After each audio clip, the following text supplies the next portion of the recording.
വിശ്വാമിത്രൻ്റെ യാഗരക്ഷ. അക്കാലം വിശ്വാമിത്രനാകിയ മുനികുലമുഖ്യനും അയോധ്യയ്ക്കമ്മാറെഴുന്നള്ളിയിടിനാൻ. രാമനായ അവനിയിൽ മായയാ ജനിച്ചൊരു കോമളമായ രൂപം പൂണ്ടൊരു പരാത്മാനം. സത്യജ്ഞാനാനന്ദാനന്ദാമൃതം കണ്ടുകൊള്ളുവാൻ ചിത്തത്തിൽ നിറഞ്ഞാശു വഴിഞ്ഞ ഭക്തിയോടെ കൗശികൻ തന്നെ കണ്ടു ഭൂപതി ദശരഥനാശു സംഭ്രമത്തോടും പ്രത്യുദ്ധാനവും ചെയ്തു വിധിനന്ദനനോടും ചെന്നെതിരേറ്റു യഥാവിധി പൂജയും ചെയ്തു വന്ദിച്ചു നിന്നു ഭക്ത്യാ. സസ്മിതം മുനിവരൻ തന്നോടു ചൊല്ലിയിടിനാൻ. അസ്മജ്ജന്മവും ഇന്നു വന്നിതു സഫലമായി. നിന്തിരുവടി എഴുന്നള്ളിയ മൂലം കൃതാർദ്ധാന്തരാത്മാവായതു ഞാനിഹ തപോനിധേ. ഇങ്ങനെയുള്ള നിങ്ങളെഴുന്നള്ളിയിടും ദേശം മംഗലമായി വന്നാശു സമ്പത്തും താനീ വരും. എന്തൊന്നു ചിന്തിച്ചെഴുന്നള്ളിയതെന്നും ഇപ്പോൾ നിന്തിരുവടി അരുൾ ചെയ്യണം ദയാനിധേ. എന്നാലാകുന്നതെല്ലാം ചെയ്വൻ ഞാൻ മടിയാതെ ചൊന്നാലും പരമാർത്ഥം താപസകുലപതേ.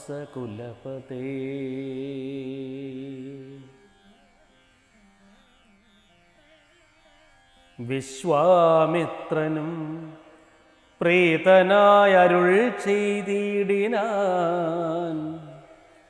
വിശ്വാസത്തോട് ദശരഥനോടതു നേരം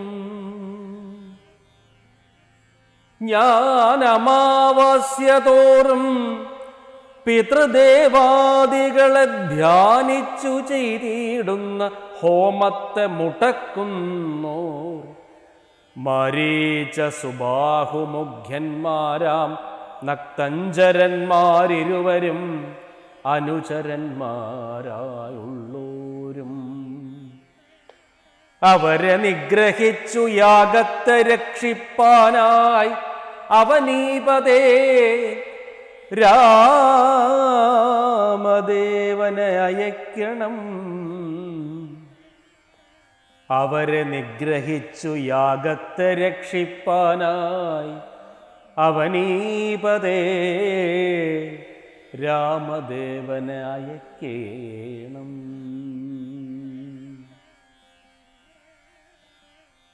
പുഷ്കരോദ്ഭവപുത്രൻ തന്നോടും നിരൂപിച്ച് ലക്ഷ്മണനെയും കൂടെ നൽകണം മടിയാതെ.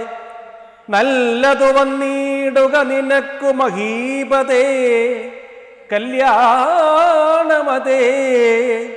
കരുണാനിധേ നരപതേ. ചിന്താചഞ്ചലനായ പങ്ക്തിസ്യന്തന നൃപൻ മന്ത്രിച്ചു ഗുരുവിനോടേകാന്തേ ചൊല്ലിയിടിനാൻ. എന്തു ചൊൽവതു ഗുരോ എന്തു ചൊൽവതു ഗുരോ. നന്ദനൻ തന്നെ മമ സന്ധ്യജിച്ചിടുവതിനില്ലല്ലോ ശക്തിയൊട്ടും. എത്രയും കൊതിച്ച കാലത്തിങ്കൽ ദൈവവശാൽ സിദ്ധിച്ച തനയനാം രാമനെ പിരിയുമ്പോൾ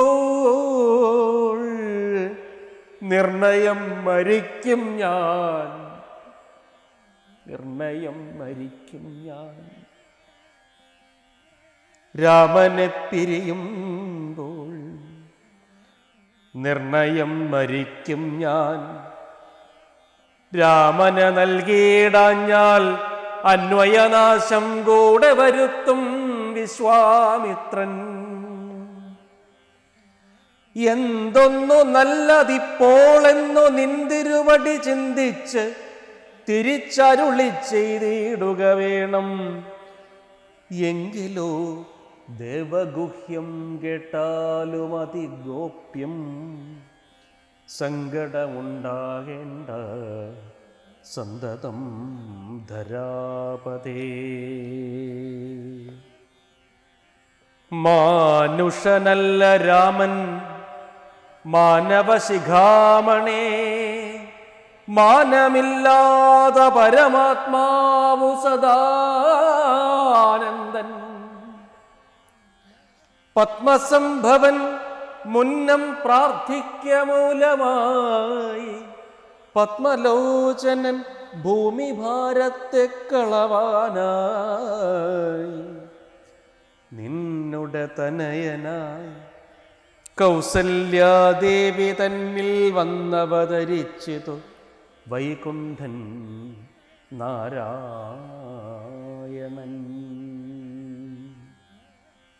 നിന്നുടെ പൂർവജന്മം ചൊല്ലുവൻ ദശരഥ, മുന്നം നീ ബ്രഹ്മാത്മജൻ കശ്യപ പ്രജാപതി. നിന്നുടെ പത്നിയാകും അതിഥി കൗസല്യ കേൾ. അന്നിരുവരും കൂടി സന്തതിയുണ്ടാവാനായി ബഹുവത്സരമുഗ്രം തപസ്സു ചെയ്തു നിങ്ങൾ. മുഹുരാത്മനി വിഷ്ണു പൂജാധ്യാനാദിയോടും ഭക്തവത്സലൻ ദേവൻ വരദൻ ഭഗവാനും പ്രത്യക്ഷീഭവിച്ചു നീ വാങ്ങിക്കൊൾ വരമെന്നാൻ. പുത്രനായി പിറക്കേണമെനിക്കു ഭവാനെന്ന്, പുത്രനായി പിറക്കണമെനിക്കു ഭവാനെന്ന്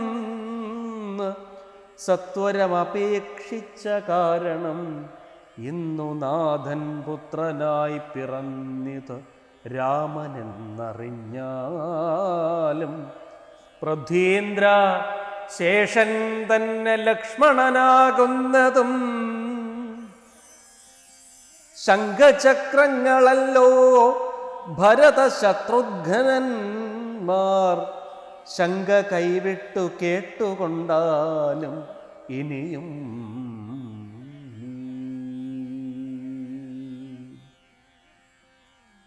യോഗമായാദേവിയും സീതയായി മിഥിലയിൽ യാഗവേലായാമയോനിജയായുണ്ടായി വന്നു.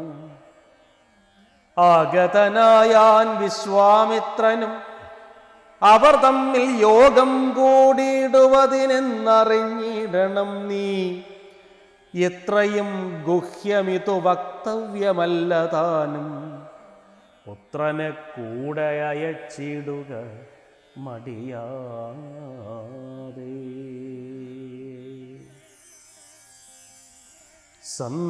സന്തുഷ്ടനായ ദശരഥനും കൗശികനെ വന്ദിച്ച് യഥാവിധി പൂജിച്ചു ഭക്തിപൂർവം.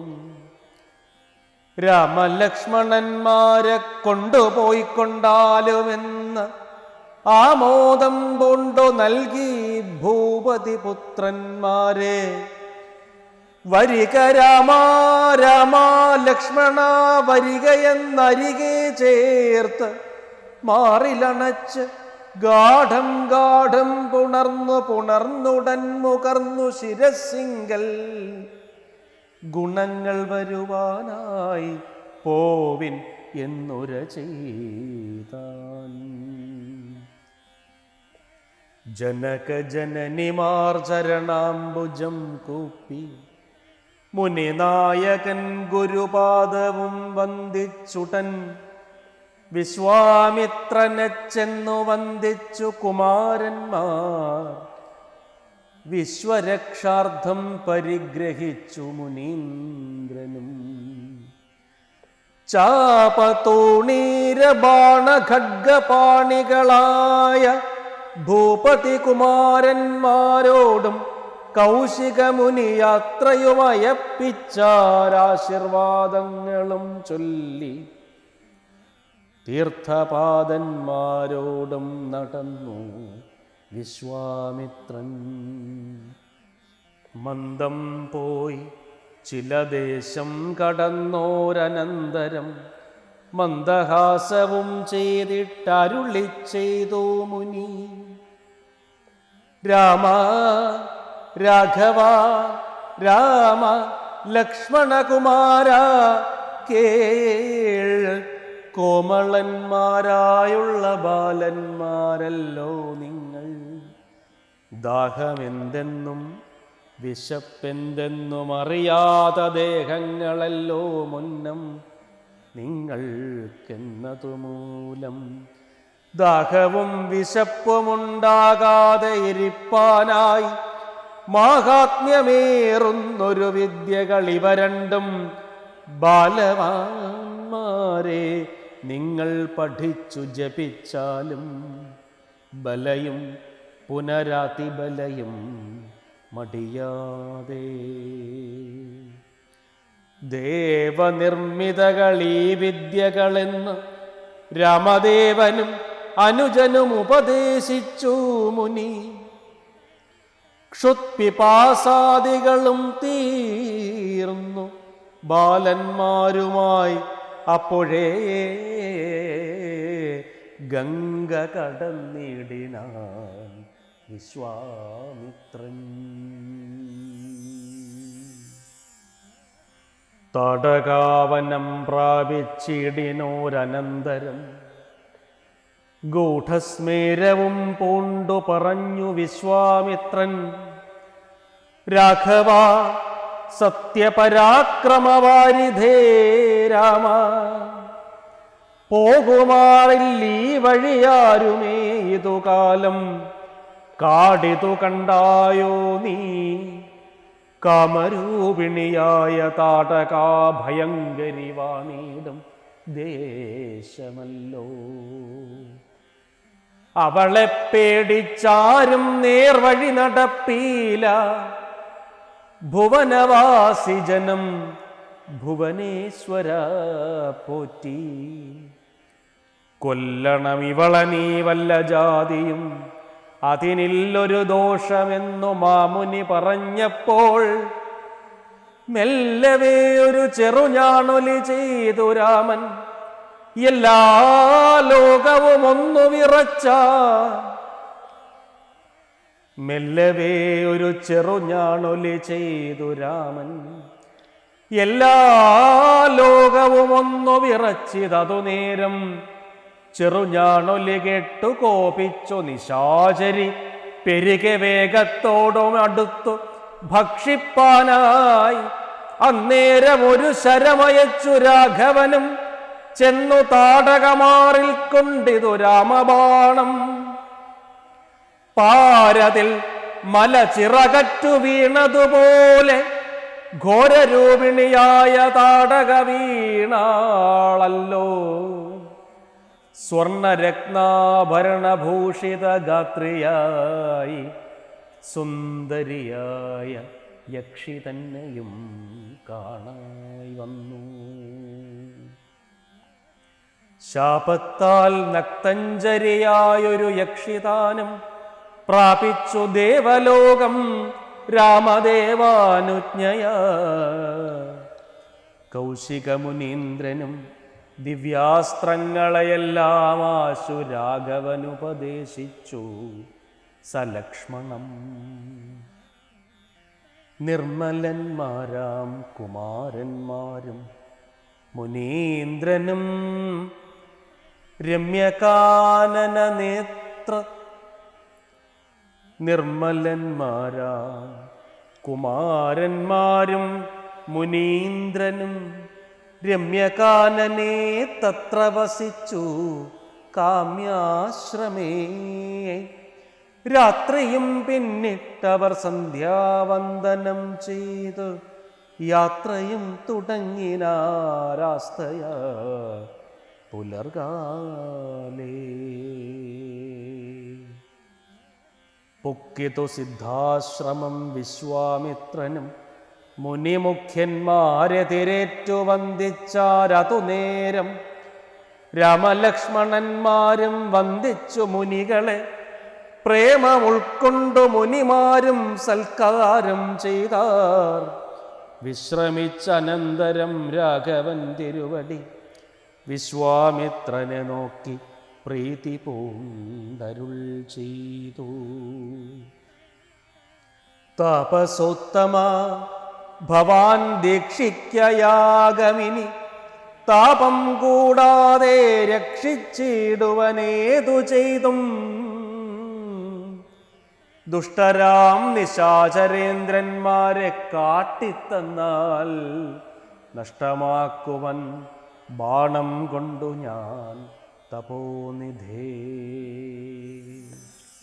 യാഗവും ദീക്ഷിച്ചിതു കൗശികനതു കാലമാഗമിച്ചിതു നക്തഞ്ചരന്മാർ പടയോടും. മധ്യാഹ്നകാലേ മേൽഭാഗത്തിങ്കൽ നിന്നു തത്ര രക്തവൃഷ്ടിയും തുടങ്ങിയിടിനാരതു നേരം. പാരാതെ 2 ശരം തൊടുത്തു രാമദേവൻ മാരീച സുബാഹുവീരന്മാരെ പ്രയോഗിച്ചാൻ. കൊന്നിതു സുബാഹുവാം അവനെ 1 ശരമന്നേരം മാരീചനും ഭീതി പൂണ്ടോടിയിടിനാൻ. കൊന്നിതു സുബാഹുവാം അവനെ 1 ശരമന്നേരം മാരീചനും ഭീതി പൂണ്ടോടിയിടിനാൻ. ചെന്നിതു രാമബാണം പിന്നാലെ കൂടെ കൂടെ ഖിന്നനായേറിയോരു യോജന പാഞ്ഞാനവൻ. അർണവം തന്നിൽ ചെന്നു വീണിതു മാരീചനും അന്നേരം അവിടെയും ചെന്നിതു ദഹിപ്പാനായി. പിന്നെ മറ്റെങ്ങും ഒരു ശരണമില്ലാഞ്ഞവൻ എന്നെ രക്ഷിക്കേണമെന്ന ഭയം പൊക്കിയിടിനാൻ. ഭക്തവത്സലൻ അഭയം കൊടുത്തതുമൂലം ഭക്തനായി വന്നാൻ അന്നു തുടങ്ങി മാരീചനും. പറ്റലർകുലകാലനാകിയ സൗമിത്രിയും മറ്റുള്ള പടയെല്ലാം കൊന്നിതു ശരങ്ങളാൽ. ദേവകൾ പുഷ്പവൃഷ്ടി ചെയ്തിതു സന്തോഷത്താൽ. ദേവദുന്ദുബികളും ഘോഷിച്ചിതതു നേരം. യക്ഷകിന്നര സിദ്ധചാരണ ഗന്ധർവന്മാർ തക്ഷണേ കോപ്പി സ്തുതിച്ച് ഏറ്റവും ആനന്ദിച്ച. വിശ്വാമിത്രനും പരമാനന്ദം പൂണ്ട് പുണർന്നശ്രുപൂർണാർദ്രാകുലനേത്രപത്മങ്ങളോടും ഉത്സംഗേ ചേർത്ത് പരമാശീർവാദവും ചെയ്തു വത്സന്മാരെയും ഭുജിപ്പിച്ചിതു വാത്സല്യത്താൽ. 3 ദിനം ഓരോരോ പുരാണങ്ങൾ പറഞ്ഞ് രസിപ്പിച്ചു കൗശികൻ അവരുമായി. അരുൾ ചെയ്തിതു 4-ാം ദിവസം പിന്നെ മുനി അരുതു വൃഥാകാലം കളകെന്നുള്ളതേതും. ജനകമഹീപതി തന്നെ മഹായജ്ഞമിനി വൈകാതെ കാൺമാൻ പോകനാം വത്സന്മാരേ.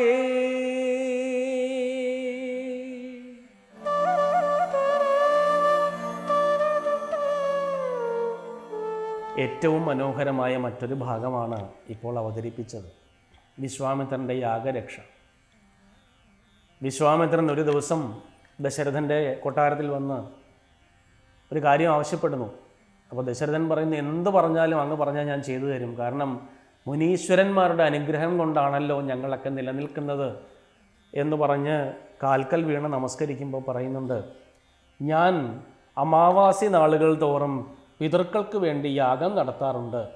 അപ്പോൾ ആ യാഗം മുടക്കാൻ മാരീചനും സുബാഹുവും മറ്റ് മുഖ്യന്മാരായ ചില നക്തഞ്ചരന്മാർ രാക്ഷസന്മാരും ചേർന്ന് വരികയും യാഗശാലയ്ക്ക് മുകളിൽ നിന്നുകൊണ്ട് ഹോമാഗ്നിയിലേക്ക് രക്തവർഷവും മാംസവർഷവും ഒക്കെ നടത്തി അതിനെ അശുദ്ധമാക്കുകയും ചെയ്യാറുണ്ട്. അതുകൊണ്ട് എനിക്ക് പിതൃക്കൾക്കൊന്നും ചെയ്യാൻ കഴിയുന്നില്ല. അതുകൊണ്ട് അവരെ പരാജയപ്പെടുത്തി അവരെ വധിച്ച് എൻ്റെ യാഗം രക്ഷിക്കാനായി രാമനെയും ലക്ഷ്മണനെയും നൽകണം എന്ന് പറയുന്നു. ഒരു നിമിഷം ദശരഥൻ സ്തംഭിച്ചു പോയി. എന്നിട്ട് കുലഗുരുവായ വസിഷ്ഠ മഹർഷിയോട് പറയുന്നുണ്ട്, അല്ലയോ മഹാമുനെ, എനിക്ക് വല്ലാത്ത മാനസിക സംഭ്രമവും സംഘർഷവും അനുഭവപ്പെടുന്നു. കാരണം ഞാൻ രാമനെയും എൻ്റെ ലക്ഷ്മണനെയും കണ്ട് കൊതി തീർന്നിട്ടില്ല.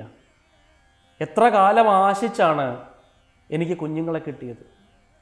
അതിലേറ്റവും മൂത്തവനായ രാമൻ, എൻ്റെ ഹൃദയത്തിൻ്റെ മിടിപ്പായ രാമൻ, എൻ്റെ ശ്വാസത്തിൻ്റെ വേഗമായ രാമൻ, എൻ്റെ രക്തത്തിൻ്റെ താളമായ രാമനെ എങ്ങനെയാണ് ഞാൻ കാട്ടിലേക്ക് ഉപേക്ഷിക്കുക? മുനി, കാട്ടിലേക്കാണ് കൊണ്ടുപോകുന്നത്. രാക്ഷസന്മാരോട് യുദ്ധം ചെയ്യാനാണ് കൊണ്ടുപോകുന്നത്, സുഖവാസത്തിന് കൊണ്ടുപോകുന്നതല്ല. ഇതറിഞ്ഞു വെച്ചുകൊണ്ട് ഞാൻ എങ്ങനെ എൻ്റെ കുഞ്ഞുങ്ങളെ കൊടുക്കും? ശരിയാവണ്ണം നേരെ ഞാൻ അവരെ കണ്ട് കൊതി തീർന്നിട്ടില്ല. അപ്പോഴാണ് വിശ്വാമിത്രൻ വന്ന് വിളിക്കുന്നത്. വിശ്വാമിത്രൻ രാജർഷിയാണ്. വിശ്വാമിത്രൻ അന്വയനാശം കൂടി വരുത്തും, കുലം മുടിച്ചു കളയും ശപിച്ച്. അങ്ങനെയുള്ള അവസ്ഥയിൽ ഞാൻ എന്താ ചെയ്യേണ്ടത്? കുലഗുരു പറയുന്നതിനനുസരിച്ച് ചെയ്യാം എന്ന് പറയുകയാണ്. അപ്പോൾ വസിഷ്ഠൻ്റെ മറുപടി, ഇത് നല്ല കാര്യത്തിനാണ് അദ്ദേഹം വന്നിരിക്കുന്നത്. സീതയെയും രാമനെയും സംയോജിപ്പിക്കാൻ വേണ്ടി വിധി അയച്ചിരിക്കുന്നതാണ് വിശ്വാമിത്രന്. ഒരു സന്ദേഹവും വേണ്ട, ശ്രീരാമൻ മഹാനായ മഹാവിഷ്ണുവിൻ്റെ, ശ്രീരാമൻ ജ്ഞാനസ്വരൂപനാണ്, മഹാവിഷ്ണുവിൻ്റെ അവതാരമാണ്. ശ്രീരാമനെ വധിക്കാൻ ആരാലും സാധ്യമല്ല. അതുകൊണ്ട് രാമനെയും ലക്ഷ്മണനെയും വളരെ സന്തോഷത്തോടെ പറഞ്ഞയച്ചാലും എന്ന് പറയുകയും മുനി ഇവരെയും കൊണ്ട് കാട്ടിലേക്ക് പോവുകയും ചെയ്യുന്നു. പോകുന്ന വഴിക്ക് ബലയും അതിബലയും, ബല അതിബല എന്ന രണ്ട് മന്ത്രങ്ങൾ ഉപദേശിക്കും. എന്ത് പറയുന്നുണ്ട്? നിങ്ങൾ ദാഹമോ വിശപ്പോ അറിഞ്ഞ കുഞ്ഞുങ്ങളല്ല. വിശക്കുന്നതിന് മുമ്പേ ആഹാരം കഴിക്കുകയും ക്ഷീണിക്കാതെ ഉറങ്ങുകയും ചെയ്ത് ശീലിച്ച കുഞ്ഞുങ്ങളാണ് നിങ്ങൾ. നിങ്ങൾ കാട്ടിലേക്കാണ് വരുന്നത്. അവിടെ വല്ലതും കിട്ടിയാൽ കിട്ടി, അല്ലെങ്കിൽ ഇല്ല. വിശപ്പിൻ്റെയും ദാഹത്തിൻ്റെയും പീഡ നിങ്ങൾക്കുണ്ടാകാതിരിക്കാനായി ഞാൻ ബല അതിബല എന്നീ മന്ത്രങ്ങൾ ഉപദേശിക്കുന്നു എന്ന് പറഞ്ഞ് അത് ഉപദേശിക്കുകയും അങ്ങനെ ആ മന്ത്രങ്ങൾ ഉപദേശിക്കപ്പെട്ട് മന്ത്രം ഗ്രഹിച്ചതിന് ശേഷം ഇവരിങ്ങനെ നടന്നു പോകുന്ന വഴിക്ക് ഒരു കാട്ടിനുള്ളിൽ വെച്ച് ഒരു വിശ്വാമിത്ര മഹർഷി പറയുന്നു, ഇവിടെ താടക എന്നൊരു രാക്ഷസിയുണ്ട്. അവളെ പേടിച്ച് ആർക്കും നേർവഴി നടക്കാൻ പറ്റുന്നില്ല. അവൾ ആളുകളെ പിടിച്ച് തിന്നുകളയും, ആളുകളെ ഉപദ്രവിക്കും. അതുകൊണ്ട് അവളെ നിഗ്രഹിക്കാൻ നിന്നെ ഞാൻ ആദ്യത്തെ നിയോഗം ഏൽപ്പിക്കുന്നു. ശ്രീരാമൻ ഒരു ചെറു ഞാണൊലി ഇടുന്നു. ആ ഞാണൊലി കേട്ട് ലോകം മുഴുവൻ വിറച്ചുപോയി എന്നാണ് പറയുന്നത്. അത് കേട്ടിട്ട് താടക അട്ടഹസിച്ചുകൊണ്ട് രാമനെ പിടിച്ച് തിന്നാൻ വരികയാണ്. രാമൻ തുടരെ അമ്പുകൾ അയച്ച് താടകയെ വധിക്കുന്നു. താടകയെ വധിച്ച താടക ഘോരരൂപിണിയായി മല ചിറകറ്റ് വീണതുപോലെ, പണ്ട് പർവ്വതങ്ങൾക്കൊക്കെ ചിറകുണ്ടായിരുന്നു എന്നാണല്ലോ സങ്കല്പം. അങ്ങനെ ചിറകറ്റ് ഒരു മല വീഴുന്നത് പോലെ അലറിക്കൊണ്ട് താടക നിലംപതിക്കുന്നു. നിലംപതിച്ചതിന് ശേഷം അതിസുന്ദരിയായ ഒരു ദേവത ഉയർത്തെഴുന്നേൽക്കുകയും രാമനെ വണങ്ങി തിരിച്ചു പോവുകയും ചെയ്യുന്നു. ശാപഗ്രസ്തയായ ഏതോ ഒരു ദേവകന്യകയാണ്, യക്ഷകന്യകയാണ് താടകയായി വന്നത് എന്നാണ് കഥ. അങ്ങനെ രാമൻ അവളെ വധിച്ചു എന്നല്ല, അവൾക്ക് മോക്ഷം നൽകി എന്നാണ് രാമായണത്തിൽ പറയുന്നത്. മോക്ഷം നൽകി സ്വർഗലോകത്തേക്ക് അയക്കുകയാണ്. അങ്ങനെ ദിവ്യമായ കർമ്മ സൗഭാഗ്യകമായ തൻ്റെ ജീവിതയാത്ര സത്യത്തിൽ രാമൻ ആരംഭിക്കുന്നത് വിശ്വാമിത്രനോടൊപ്പമുള്ള ഈ യാത്രയിലാണ്. ഈ യാത്രയിലൂടെ ഉടനീളമാണ് രാമൻ്റെ ജീവിതത്തിലെ നിർണായകമായ പല സന്ദർഭങ്ങളും വന്നു ചേരുന്നത് എന്നുള്ളതാണ് ഏറ്റവും പ്രധാനപ്പെട്ട ഒരു പ്രത്യേകത. വിശ്വാമിത്രൻ്റെ യാഗരക്ഷ എന്നത് രാമായണത്തിൽ എങ്ങനെയാണ് ഗുരുജനങ്ങളെ സംരക്ഷിക്കേണ്ടത് എന്നുള്ളതിൻ്റെ ഉത്തമമായ ദൃഷ്ടാന്തം എന്ന രീതിയിൽ കാണാവുന്നതാണ്.